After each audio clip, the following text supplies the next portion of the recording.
Olá, sejam todos muito bem-vindos, muito bem-vindas para mais um vídeo do canal Bíblia Sem Contradições. No vídeo de hoje falaremos sobre os dois relatos da criação presentes nos dois primeiros capítulos do livro do Gênesis. Você sabia que a Bíblia tem dois relatos da criação no livro do Gênesis? Eu sou Marcelo Vieira e quero auxiliar você na interpretação da Bíblia, porque apesar de ser o livro mais lido no Brasil e no mundo, é um dos livros menos compreendidos. Se você quiser crescer no conhecimento da Bíblia, nos acompanhe para mais vídeos como esse no canal.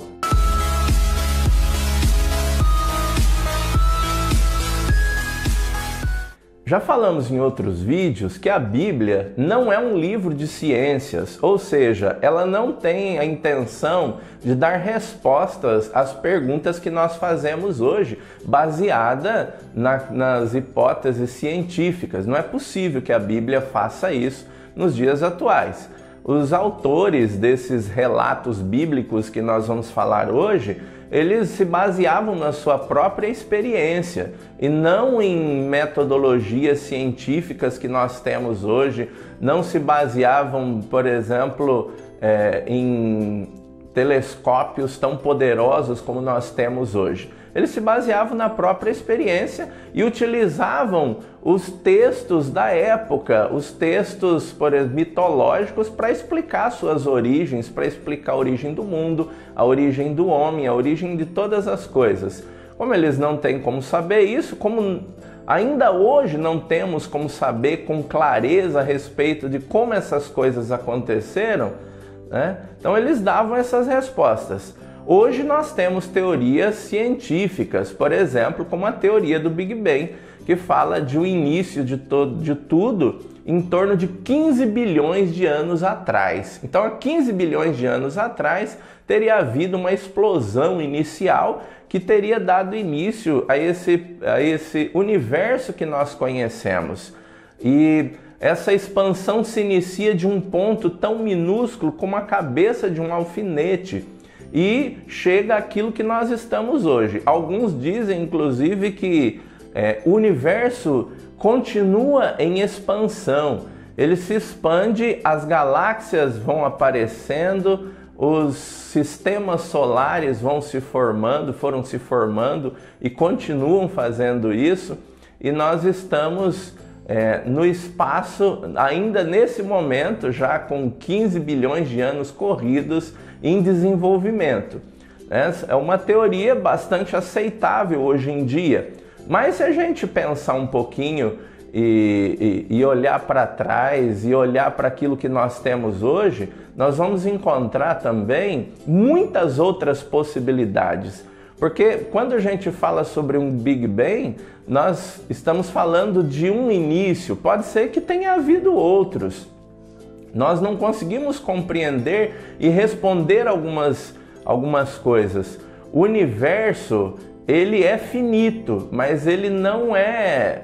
Nós não podemos medi-lo com tanta certeza, com tanta precisão como nós gostaríamos. Então, à medida que o tempo vai passando e os telescópios e as teorias vão aparecendo, nós vamos conseguir dar novas respostas às perguntas que nós temos. Então, mesmo dentro do campo científico, as respostas ainda têm espaço para expandirem. As respostas ainda podem ser melhoradas. Imaginem, gente, um texto de 3.000 anos atrás, um texto de 2.500 anos atrás, com aquilo que eles têm para responder a essas questões tão complexas para nós também nos dias de hoje. Cada povo tem seus relatos da criação. Se você pegar lá o povo grego, eles têm os seus mitos de origem, as suas histórias de criação.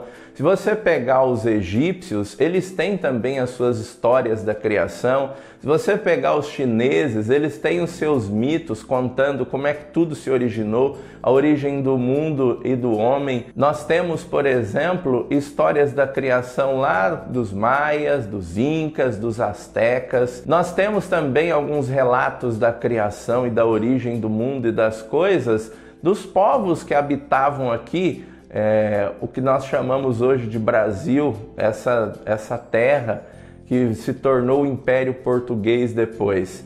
Então, cada povo conta a sua história. Hoje nós vamos falar sobre esses dois mitos, essas duas histórias, esses dois relatos da criação que estão presentes na Bíblia e que revelam o pensamento dos povos da Bíblia com relação a como é que funcionava o universo, que revela os seus pensamentos, a sua forma de ver o mundo. E nós veremos aqui que são dois relatos. Os dois relatos da criação presentes no livro do Gênesis estão ali no capítulo 1 e no capítulo 2. O capítulo 1 tem a primeira história da criação, que começa no capítulo 1, do versículo 1 até o capítulo 2, versículo 4a, quer dizer, a primeira parte do versículo 4 ainda faz parte do primeiro relato da criação. E o segundo relato da criação, o capítulo 2, versículo 4b, ou seja, a segunda parte do versículo 4, até o versículo 25, que é até o final do capítulo 2. Então nós temos aí duas histórias da criação. Nós temos duas explicações a respeito desses dois relatos da criação. A primeira explicação tenta fazer uma harmonização dos dois textos, mostrando que esses dois textos seriam apenas um e que estão apenas divididos aí por capítulos, que o capítulo 2 seria apenas o aprofundamento daquilo que se dá no capítulo 1. Então, na verdade, seriam apenas uma única história e não dois relatos. Essa explicação está bastante ultrapassada. A maioria das pessoas hoje ignora essa explicação. E hoje, a segunda explicação que a gente tem é que é bastante aceitável, e é preciso lembrar que é apenas uma hipótese, porque nós não temos como confirmar a veracidade dessas informações, porque se trata de textos muito antigos. Mas a segunda hipótese é chamada hipótese documental, que fala que estão presentes aí no capítulo 1 e no capítulo 2 duas tradições, a tradição javista e a tradição eloísta. Essa hipótese documental é uma hipótese para explicar os 5 primeiros livros da Bíblia, o Pentateuco, que falam de 4 fontes para conseguir explicar essa diversidade dos textos, inclusive nesses dois textos de hoje que nós encontramos.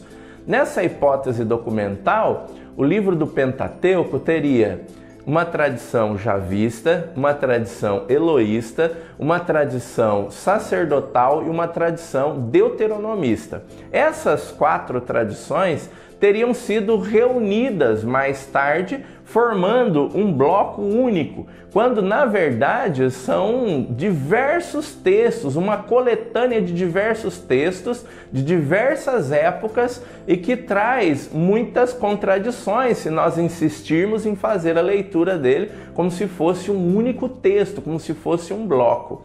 Então, dentro dessa hipótese documental, nós temos no capítulo 1, versículo 1 até 2, capítulo 2, versículo 4a, teríamos uma tradição. E no capítulo 2, versículo 4b até o versículo 25, nós teríamos uma outra tradição.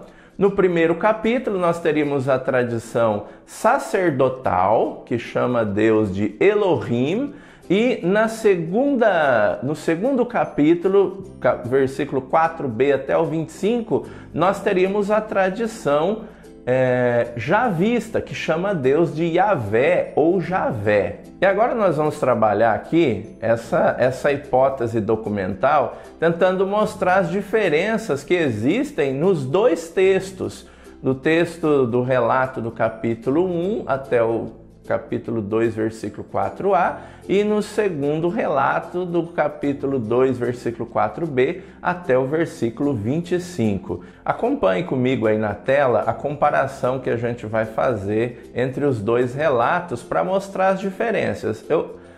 Eu vou usar aqui 4 elementos apenas. Daria para a gente fazer mais coisa, mas o vídeo ficaria muito longo. Mas isso aqui já basta para mostrar as diferenças que existem entre os textos que vão revelar para vocês aí duas tradições diferentes e de épocas diferentes. Então nós vamos trabalhar aí vamos falar aí sobre o nome de Deus, nós vamos falar sobre a relação de Deus com as criaturas, sobre a criação do homem e vamos falar sobre a relação do homem com a natureza. Vamos lá então. Vamos para o primeiro tópico aqui, que é o nome de Deus nos dois relatos. No primeiro relato, nós temos Deus sendo chamado de Elohim. Talvez a Bíblia que você tem em mãos não utilize a expressão hebraica que é Elohim. Talvez você tenha uma expressão aí, Deus. Essa expressão Deus, ela aparece porque na tradução já se quer facilitar as coisas para o leitor comum que quer simplesmente ouvir o texto, que lê com a fé. Mas se nós formos ao texto original, nós vamos encontrar lá a expressão Elohim. Olha só, Gênesis capítulo 1, versículo 1. No princípio, Deus, ou Elohim, criou o céu e a terra. Gênesis 1, 1. No segundo relato da criação, lá no capítulo 2, versículo 4b, quando o Senhor Deus aqui a expressão é Yavé em hebraico, fez a terra e o céu. Então, se você pegar a sua Bíblia, você vai perceber essas diferenças, não no hebraico, mas no primeiro relato, por exemplo, na Bíblia que eu estou utilizando, que é a Bíblia da CNBB, ela vai apresentar o primeiro capítulo, substituir a expressão hebraica Elohim pela expressão Deus. E no segundo relato, vai substituir a expressão Yavé por Senhor Deus, mostrando aí uma diferença que existem nos dois textos. Elohim é uma expressão hebraica que significa deuses, e Yavé é o único Deus.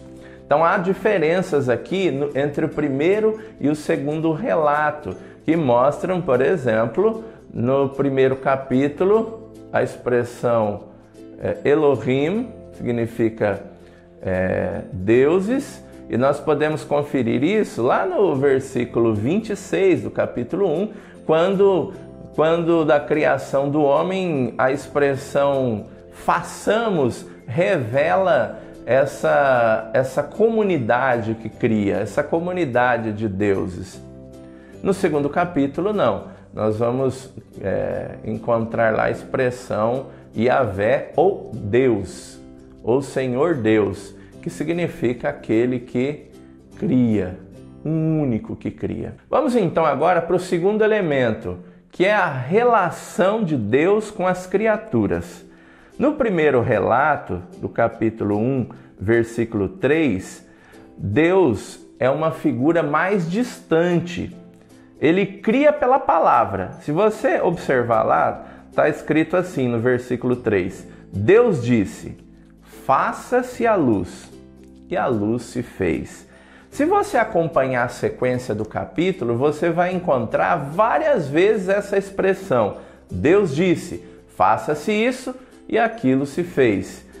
Faça-se aquilo e aquilo outro se fez. Você vai encontrar ao longo de todo o capítulo 1, essa mesma forma. Deus cria, mas faz isso pela palavra. Então a sua relação com essa sua relação com as criaturas é uma relação um pouco mais distante. Se nós formos para o segundo relato da criação, nós vamos encontrar um Deus mais próximo, que cria com as próprias mãos. Por exemplo, Gênesis capítulo 2, versículo 7, então o Senhor Deus formou o ser humano com o pó do solo, soprou-lhe nas narinas. Percebem a diferença com o capítulo 1? No capítulo 1 nós encontramos um Deus que é distante, apenas fala e as coisas acontecem. Aqui no capítulo 2, nesse segundo relato, nós encontramos um Deus que cria com as próprias mãos, que sopra, pelas narinas, que sopra nas narinas do homem para que esse tenha vida. É dizer, com as próprias mãos ele modela o homem.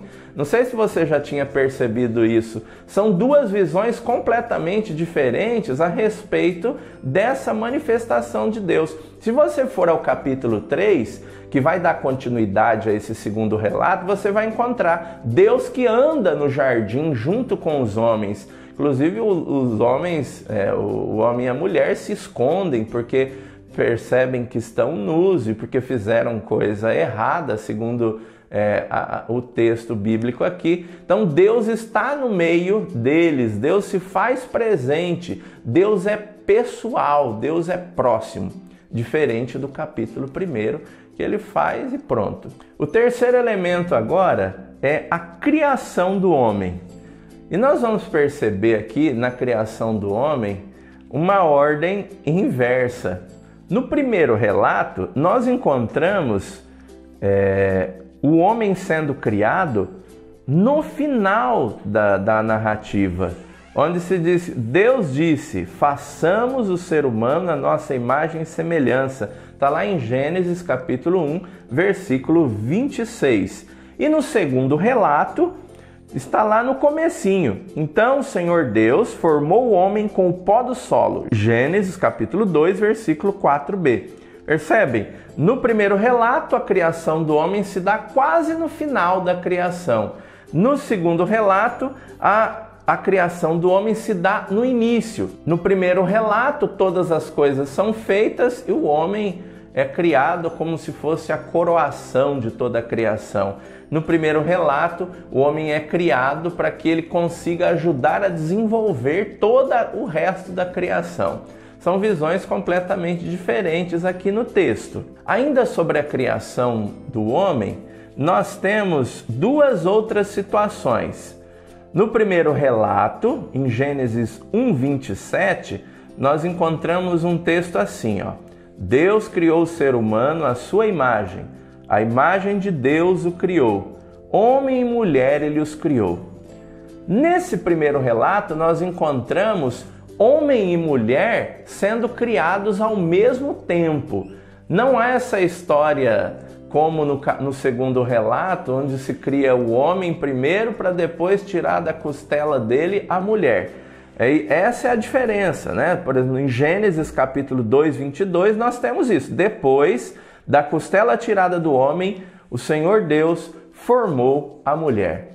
Não sei se você já tinha percebido isso, mas são dois relatos diferentes. São relatos que primeiro mostram a história da criação do homem e da mulher ao mesmo tempo, não mostrando que há uma hierarquia, mostrando apenas que eles foram criados ao mesmo tempo. E no segundo relato, primeiro se cria o homem e depois da costela do homem, ou a expressão hebraica indica lado, nem é tão específico com relação à costela, mas indica lado, tirado do homem. Então a mulher teria sido tirada do homem. Então no primeiro relato nós temos a criação do homem e da mulher ao mesmo tempo, e no segundo relato nós temos a criação do homem e da mulher em momentos diferentes. O homem primeiro, depois a mulher. E aqui uma curiosidade: se a gente for aos livros apócrifos da literatura judaica, nós vamos encontrar uma história de uma tal de Lilith, que seria sido a primeira esposa de Adão, que está presente ali no primeiro relato. Por isso que nem aparece o nome dela, porque ela foi eliminada. E novamente no capítulo 2, Deus acaba criando Eva para ser a companheira de Adão. Já que Lilith não teria dado certo, não teria vivido bem com Adão, então Deus se fez obrigado a criar uma nova mulher, aqui a Eva, que seria já a segunda mulher de Adão. Essa sim, osso de seus ossos, carne de sua carne.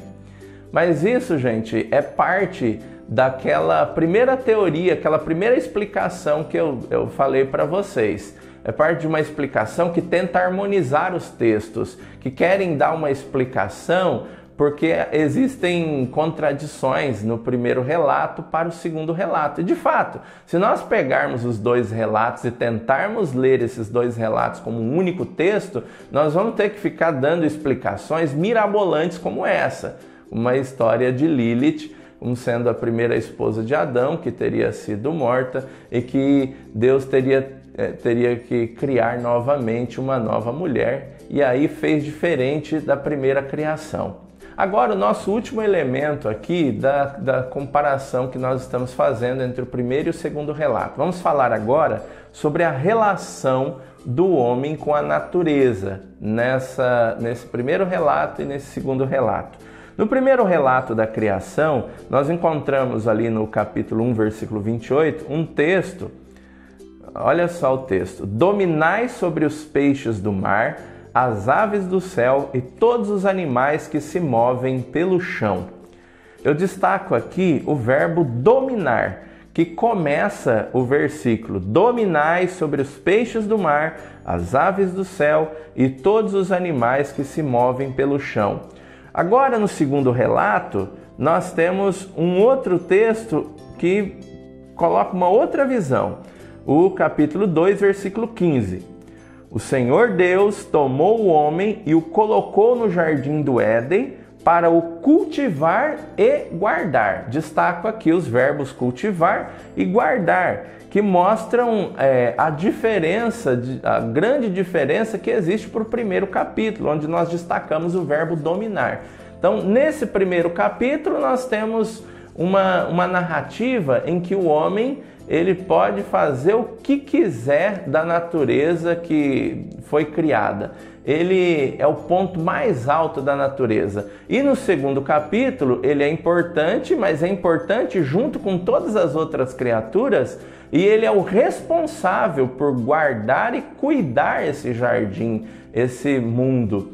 Olha que coisa interessante, especialmente para os nossos dias, né? São visões antagônicas, visões que demonstram aqui o homem se sentindo como o mais importante de tudo e colocando-se acima de tudo, se sentindo no direito de devastar. E no segundo relato nós encontramos um relato que fala mais sobre o cuidado que o homem deve ter com a natureza, porque esta não é propriedade sua. Ainda sobre essa relação com a natureza, nós encontramos também uma ordem diferente.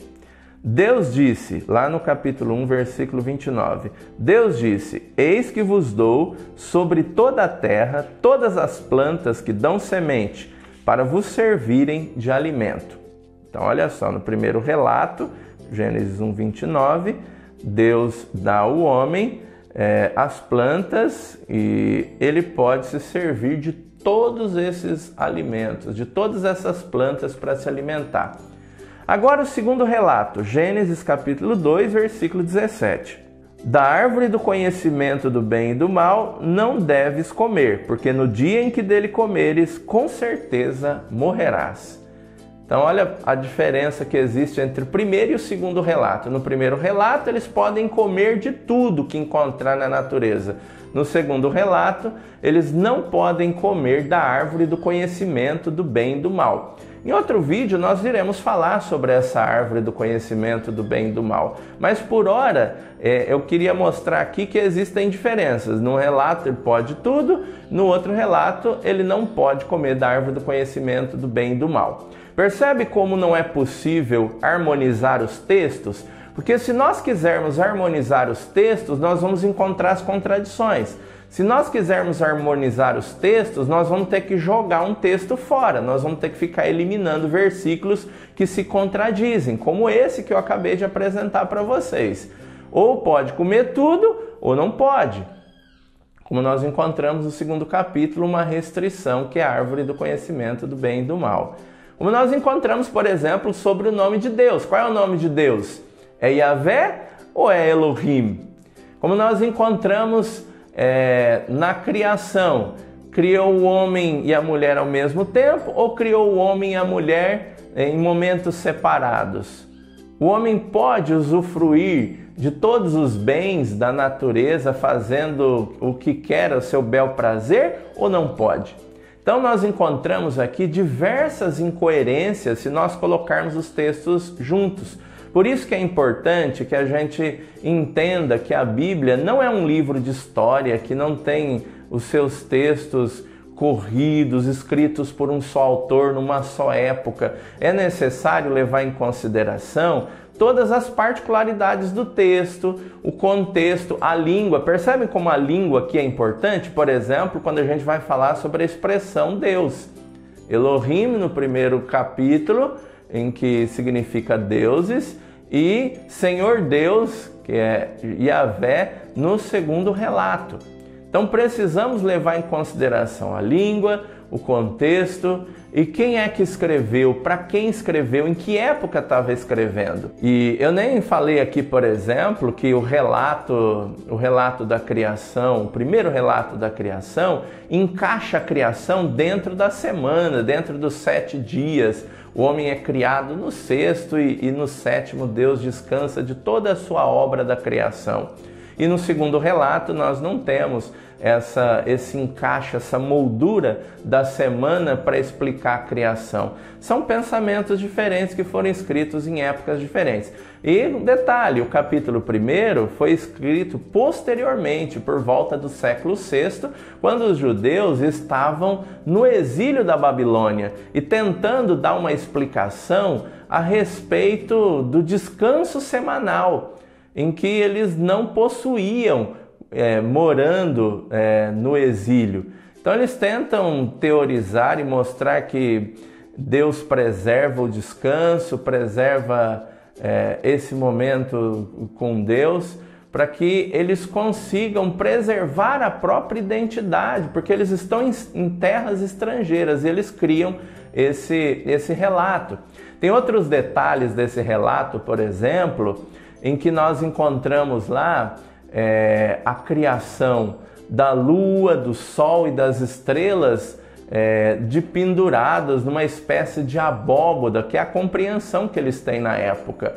E a ideia é mostrar que o sol, a lua e as estrelas não são deuses, porque onde eles estavam morando, na Babilônia, eles tinham a compreensão em que esses astros eram considerados deuses. Então, o autor do capítulo 1 quer mostrar que Deus está acima desses astros, que esses astros são tão criaturas como os seres humanos e os outros animais, as plantas. Então, eles estão dentro de um contexto do século VI, tentando preservar a própria identidade, para não se perderem no meio de uma outra compreensão, que era a compreensão babilônica.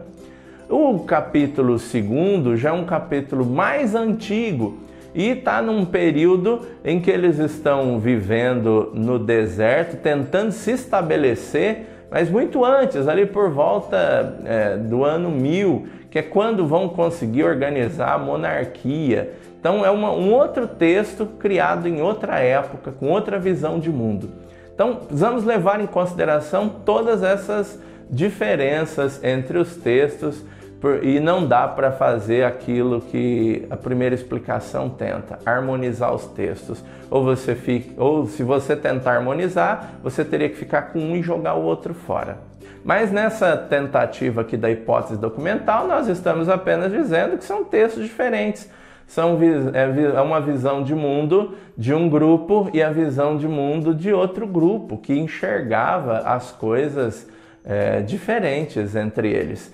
Gente, uma das coisas mais belas que a Bíblia tem é isso, é preservar essas diferentes versões. Nós temos várias situações parecidas com essa, e que geralmente a gente costuma chamar de contradição, e que eu costumo dizer não é uma contradição, porque eles não são um único texto, são visões diferentes de mundo, explicações diferentes com objetivos diferentes. Então, nunca tentar harmonizar o texto bíblico, porque ele foi escrito por outra pessoa que tinha uma visão diferente, que estava numa época diferente. Se não tivermos atenção, nós iremos fazer uma leitura que mais confunde que esclarece. Nós podemos olhar para esses textos não só a partir das suas diferenças, mas também aquilo que eles têm em comum. O que há em comum nesses dois textos?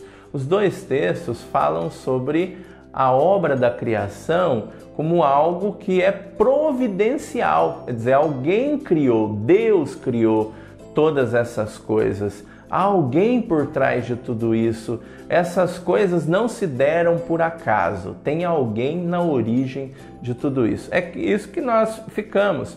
Os dois textos falam sobre a beleza da criação, a participação divina e a exigência da participação humana nessa criação, nesse desenvolvimento daquilo que nós compreendemos e chamamos de mundo. Gostou do vídeo?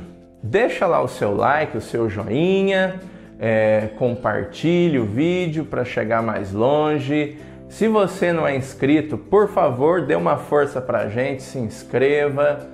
Depois, se você não ativou ainda o sininho lá das notificações, ative, porque assim que os vídeos forem saindo, você recebe essa notificação e nos acompanha semanalmente aí com os vídeos, tá bom? Conto com a sua participação. Se você ficou com alguma dúvida, não tenha receio de fazer os seus comentários, de fazer perguntas. É importante para a gente elucidar as coisas que ficam confusas. Se você quiser continuar aí crescendo no conhecimento da Bíblia, continue nos acompanhando e dando uma força aí para a gente. Um grande abraço e até uma próxima oportunidade.